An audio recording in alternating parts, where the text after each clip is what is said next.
नमस्कार, मी श्रीधर जोशी. आपण पाहतात व्हिडिओ चॅनल कर्मचारी मित्र. बंधू भगिनींनो, आज शुक्रवार दिनांक 26 जानेवारी 2024 आणि हा व्हिडिओ आहे व्हिडिओ क्रमांक 372. मित्रांनो, आज 26 जानेवारी भारताचा 75वा प्रजासत्ताक दिन. प्रजासत्ताक दिनाच्या आपणा सर्वांना हार्दिक शुभेच्छा.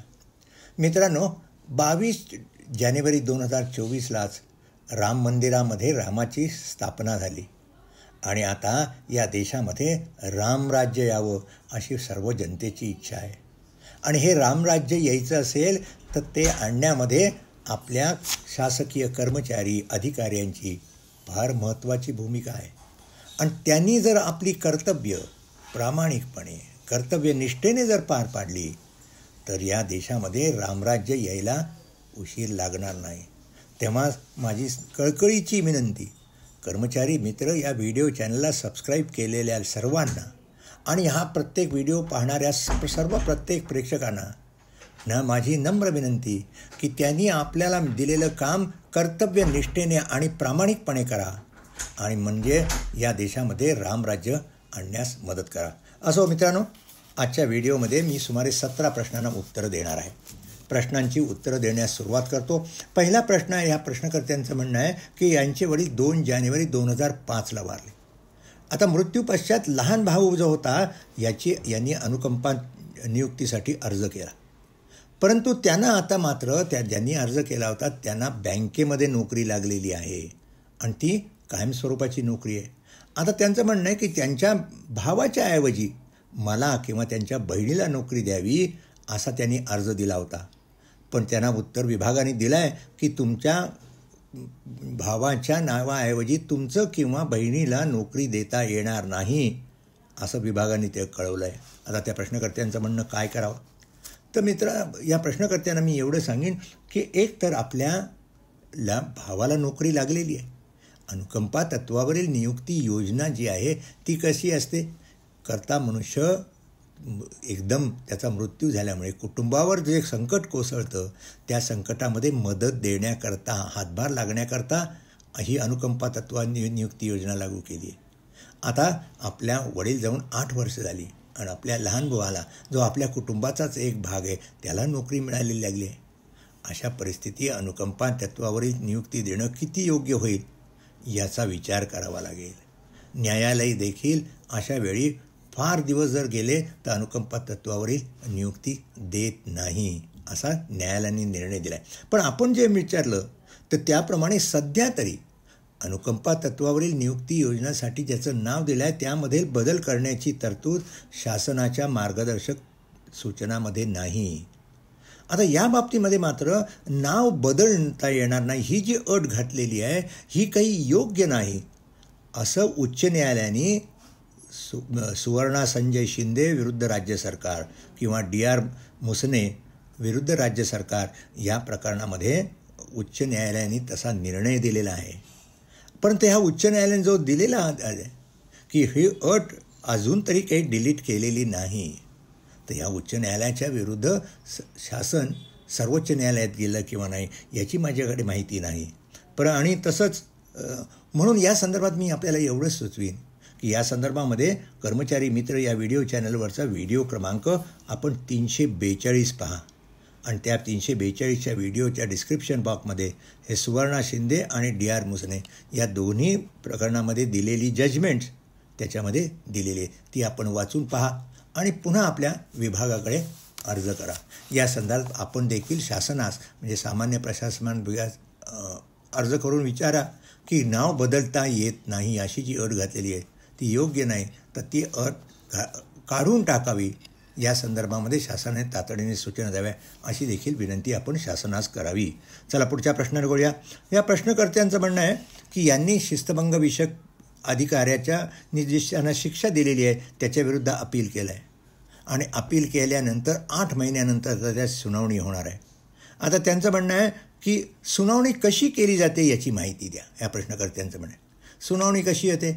आपण जर अपील केलेलं आहे तर आपलं सुनावणीच्या वेळेस आपण तिथे हजर असाल तर आपलं म्हणणं पहिल्यांदा आपण मांडलं पाहिजे थोडक्यात शिस्तभंगविषयक अधिकाऱ्यांनी आपल्याला दिलेली शिक्षा ही कशी योग्य आहे?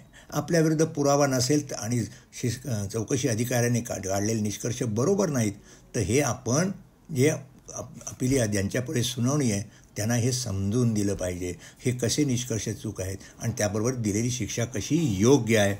आणि मगच आपलं म्हणणं दिल्यानंतर मग शासनाचा जो विभाग आहे, शिस्तभंगविषयक अधिकाऱ्यांच्या वतीने जिथे जे असतील त्यांची बाजू ते मांडतील आणि मग पुन्हा आपल्याला त्यातला काही प्रश्न जे अपील आपलं ऐकलं जातील ते आपल्याला काही शंका आहे किंवा आपल्याला काही उत्तर द्यायचं ते उत्तर विचार घेतील आणि मग दोघांचं म्हणणं ऐकून झाल्यावर आपल्या अपिलावर निर्णय देतील. आपला त्यांचा दुसरा प्रश्न आहे, अपिलाच्या सुनावणीच्या वेळेस अपील अर्ज राहणे आवश्यक आहे का? सुनावणीच्या वेळेस आपल्याला त्या ठिकाणी जर बोलवलं तर आपण अवश्य सुनावणीच्या वेळेस तिथे प्रत्यक्ष हजर राहा. आपण प्रत्यक्ष हजर राहिलात की आपली बाजू आपण समर्थपणे अपिली अधिकाऱ्यासमोर मांडू शकाल आणि जेणेकरून आपलं म्हणणं मान्य होण्याची शक्यता अधिक असते. आपण तिथे हजर राहिला नाहीत तर साहजिकच विभागाचं म्हणणं ऐकून घेऊन त्याच्यावर निर्णय दिला जाईल आणि मग यदाकदाचित आपण अपिलामध्ये सांगितलेले मुद्दे जे आहेत ते प्रकर्षाने मांडले नसल्यामुळे ते कदाचित मान्य होणार नाहीत आणि कदाचित आपलं अपील फेटाळलं जाऊ शकेल का. त्यामुळे आपण हजर राहा, गैरहजर राहिला तर थोडंफार नुकसान निश्चित होईल. आता त्यांनी म्हटलं आहे की पुढचा प्रश्न, सुनावणीच्या दरम्यान काय काळजी घ्यावी? मगाशीच मी सांगितलं, सुनावणीच्या दरम्यानमध्ये सुरुवातीला आपण आपली बाजू मांडा आणि मग आपली बाजू जे विभागातर्फे जे अधिकारी असतील ते जे आपली बाजू खोडतील त्याच्या प्रश्नांना पुन्हा उत्तर द्या. त्यामुळे आपण देखील सुनावणीला जाताना आपले काय मुद्दे मांडायचे ते थोडक्यात त्याची तयारी करा. त्याचबरोबर शिस्तभंगविषयक अधिकाऱ्यातर्फे जे अधिकारी असतील त्यांच्यापासून काय मुद्दे मांडले जातील याचा विचार करून त्याची उत्तरं तयार ठेवा. यांचा प्रश्न आहे, चौकशीला 7 वर्ष झाली आहे. चौकशीला झाली असतील 7 वर्ष, पण चौकशी पूर्ण होऊन त्याच्यावर शिक्षा आपल्याला झालेली आहे आणि आता अपिलाची सुनावणीची तारीख लागलेली आहे आणि त्यामुळे अपिलावर लवकरात लवकर निर्णय होण्याच्या दृष्टीने आपण हजर राहा आणि अपिलावर लवकर निर्णय करावा अशी विनंती अपिली अधिकाऱ्यांना द्या. चला प्रश्न 3 करूया. प्रश्न 3 या प्रश्नकर्त्यांचं म्हणणं आहे की निलंबन कालावधीत शाळेत उपस्थित राहणे आवश्यक आहे का? या संदर्भात मी अनेक वेळा उल्लेख केला की निलंबन काळामध्ये कार्यालयात रोज हजर राहण्याची आवश्यकता नाही. याच्या संदर्भामध्ये मी जो सामान्य प्रशासन विभागाने जे संभाव्य म्हणजे फ्रिक्वेंटली वारंवार विचारले जाणारे प्रश्न आहेत त्याची उत्तरं दिलेली आहेत. ते उत्तर देखील मी पूर्वी दिलेलं आहे. पुन्हा एक बार आजच्या या व्हिडिओमध्ये देखील त्यासोबत शासनाने जे उत्तर दिलेलं आहे किंवा संभाव्य प्रश्नाचं ते मी जोडीन. आपण त्याच्या आधारे आपल्या शिक्षकांना की आपले जे नियुक्ती अधिकारी असतील त्यांच्यासमोर मांडा आणि त्यांना सांगा की मला निलंबन काळामध्ये शाळेमध्ये रोज हजर राहण्याची सक्ती करता येणार नाही. पुढचं यांचं म्हणणं आहे की निलंबन काळापूर्वीचे पुनर्स्थापना करेपर्यंत चौकशी समिती गठीत केली नव्हती. त्याच्यासाठी चौकशी समिती केव्हा असते? निलंबन काळापूर्वी चौकशी करण्याची समिती नेमण्याची आवश्यकता नाही किंवा प्राथमिक चौकशी करण्याची देखील आवश्यकता नसते. आपला निलंबन काळ झाल्यानंतर जी आपल्याविरुद्ध काही दोषारोप वगैरे असतील यासंबंधी करण्याकरता जी चौकशी समिती नेमलेली आहे, म्हणजे आपल्याविरुद्ध जे दोषारोप आहेत त्याच्याकरता चौकशी समिती नेमलेली आहे आणि त्याच्यात काही गैर नाही. निलंबन काळ आपली पुनर्स्थापना जी झालेली आहे, पण तोपर्यंत निलंबन काळ कसा समजला जाईल? आपल्याविरुद्धची जी विभागीय चौकशी आहे ती पूर्ण झाल्यानंतर मग तो निलंबन काळ कर्तव्यकाळ म्हणून धरावा का रजा म्हणून धरावा यासंबंधीचा आदेश नियुक्ती अधिकारी काढतील. आपण दोषमुक्त जर झालात संपूर्णपणे तर निलंबन काळ कर्तव्यकाळ म्हणून धरला जाईल. अर्थात अन्यथा निलंबन काळ हा निलंबन काळ म्हणून धरला जाईल किंवा आपली विनंती असेल तर तो रजा म्हणून देखील धरला जाऊ शकतो. चला पुढच्या प्रश्नाकडे येऊया. प्रश्न क्रमांक 4 यांचं असं म्हणणं आहे की महाराष्ट्रात पोलीस कर्मचाऱ्यांना रेंट फ्री अकोमोडेशन कोणत्या पदांना लागू आहे? या प्रश्नकर्त्यांची माफी मागून सांगतो की याची माहिती माझ्याकडे अद्यापही नाही. माझ्याकडे सर्वच माहिती उपलब्ध असते असं नाही. विशेषतः शिस्तभंगविषयक अधिकारी, अनुकंपा निवृत्ती, कालबद्ध पदोन्नती याबाबतची माहिती जरूर मला आहे, पण ही जी आपण मागितलेली माहिती माझ्याकडे नाही. तेव्हा आपण पोलीस खात्याकडेच यासंबंधी चौकशी करा. प्रश्न क्रमांक 5 यांचं म्हणणं आहे की सबळ कारण नसताना शाळेतील मुख्याध्यापकांपासून सर्व शिक्षक व शिक्षकेतरांच्या 2 वार्षिक वेतनवाढी कायमस्वरूपी बंद करता येतील का? तर अशा प्रकारची शिक्षा, वेतनवाढी थांबवण्याची शिक्षा देता येणार नाही. किंवा कुठल्याही प्रकारची शिक्षा देण्यापूर्वी कर्मचाऱ्याला त्याच्याविरुद्धच्या दोषारोपासंबंधीचं त्याचं म्हणणं ऐकून घेतल्याशिवाय अशी आदेश काढता येणार नाही.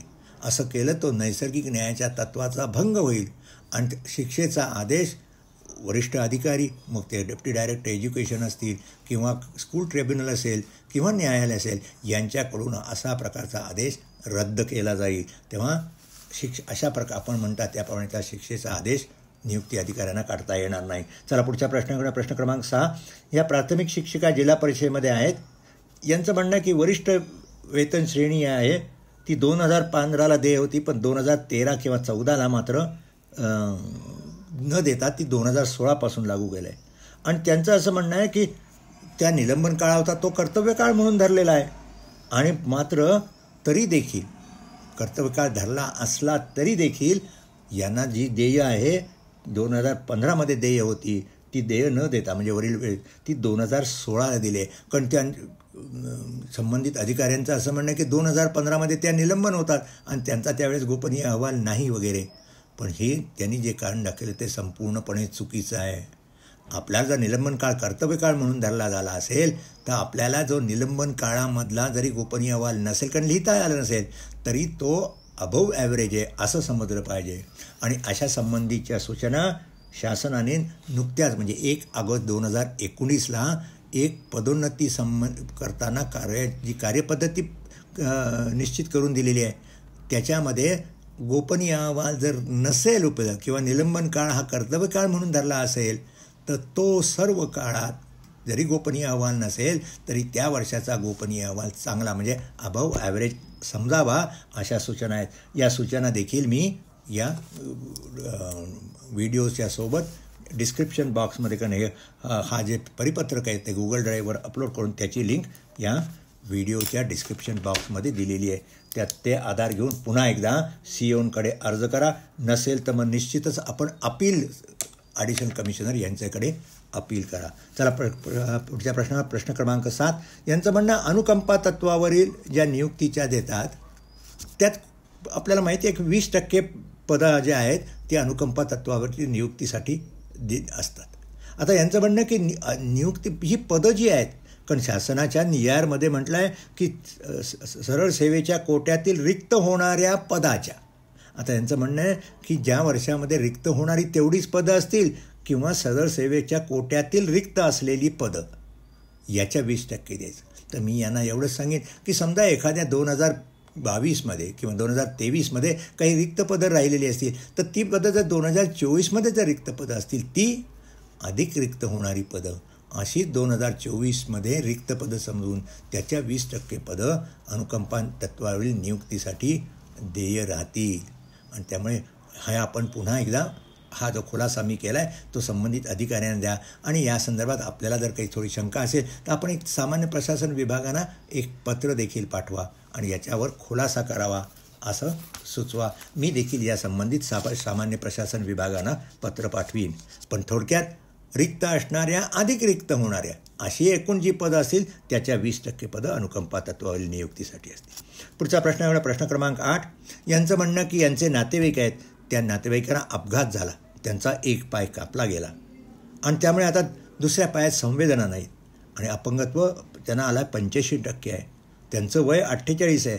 आता ते कायमचे असमर्थ झाल्यामुळे अनुकंपा तत्वावरील नियुक्ती मिळेल का?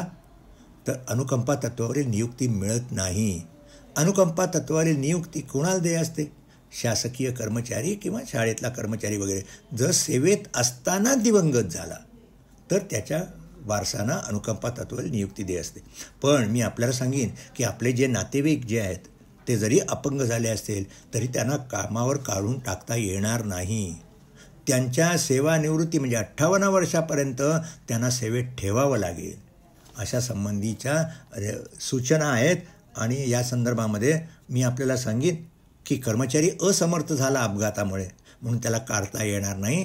त्याला सेवानिवृत्तीच्या दिनांकापर्यंत सेवेत ठेवणं आवश्यक आहे. आणि याच्याकरता मी आपल्याला सांगेन, आपण जर कर्मचारी मित्र या व्हिडिओ चॅनल सबस्क्राईब केलं नसेल किंवा सबस्क्राईब जर केलं असेल तर त्यातला व्हिडिओ क्रमांक 334 किंवा 336 पहा. मी आपल्याला सांगितलं आहे, कर्मचारी मित्र व्हिडिओ चॅनलला सबस्क्राईब केल्यानंतर आपण सबस्क्राईब केला. एकदा व्हिडिओ चॅनलला जर सबस्क्राईब केलं तर यूट्यूबवर जा, कर्मचारी मित्र लिहा, त्याच्यामध्ये कर्मचारी मित्र श्रीधर जोशी, तिथे गेल्यावर तिथे जो फोटो आहे त्याच्यावर जर क्लिक केलं तर तुमच्या स्क्रीनवर तुम्हाला त्या ठिकाणी दिसेल की एक दाखवला आहे व्हिडिओ दाखवलेला आहे. व्हिडिओ पुढे दाखवला आहे काय आपल्याला लिस्ट दिलेली आहे किंवा पॉडकास्ट म्हटलं आहे. तिथे तुम्ही क्लिक करा. तिथे केल्यानंतर असमर्थ झालेल्या व्यक्तीला सेवेत ठेवण्यासंबंधीचे जे व्हिडिओ ते दाखवलेले आहेत तिथे क्लिक करा. तुम्हाला व्हिडिओ क्रमांक 334 व 336 पहा. हे व्हिडिओ जरूर पहा आणि आपल्या नातेवाईकांच्या नजरेस आणून त्यांना त्यांच्या नियुक्ती अधिकाऱ्यांना हे व्हिडिओ दाखवा आणि त्यांना सेवेत ठेवलं पाहिजे.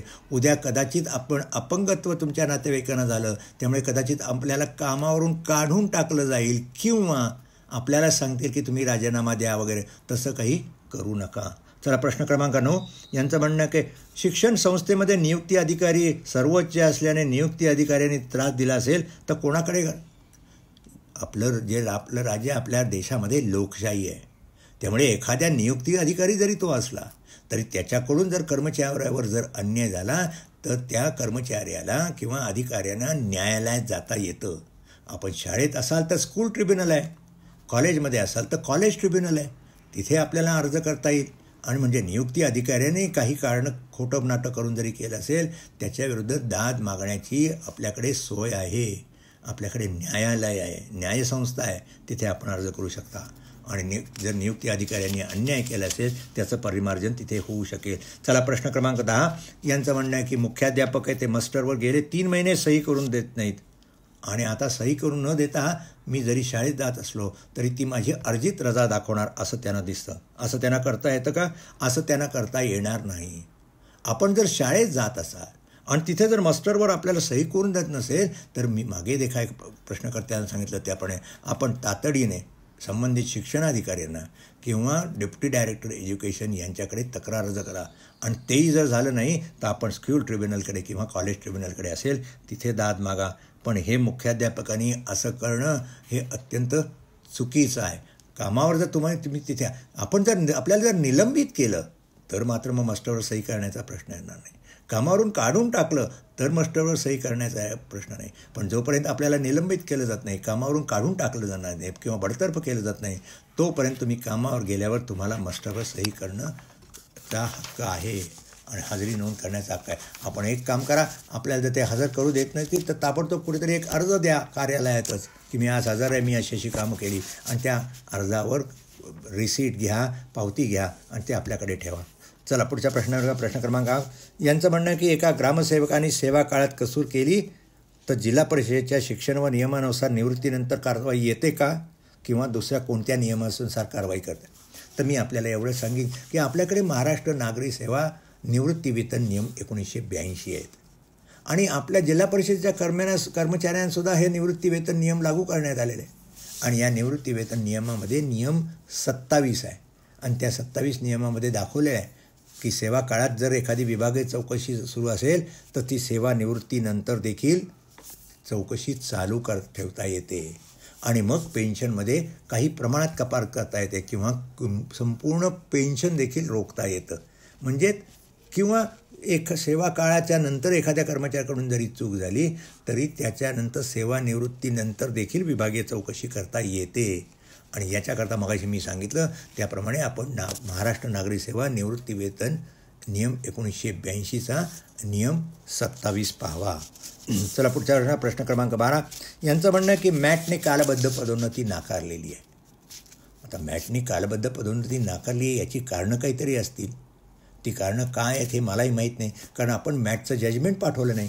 आपण महाराष्ट्र प्रशासकीय न्यायाधिकरणाने जो निकाल दिला आहे त्याची जर प्रत पाठवली तर मी ते पाहून की दिलेला निकाल योग्य आहे किंवा नाही यासंबंधी माझं जे मत आहे ते मी आपल्याला कळवीन.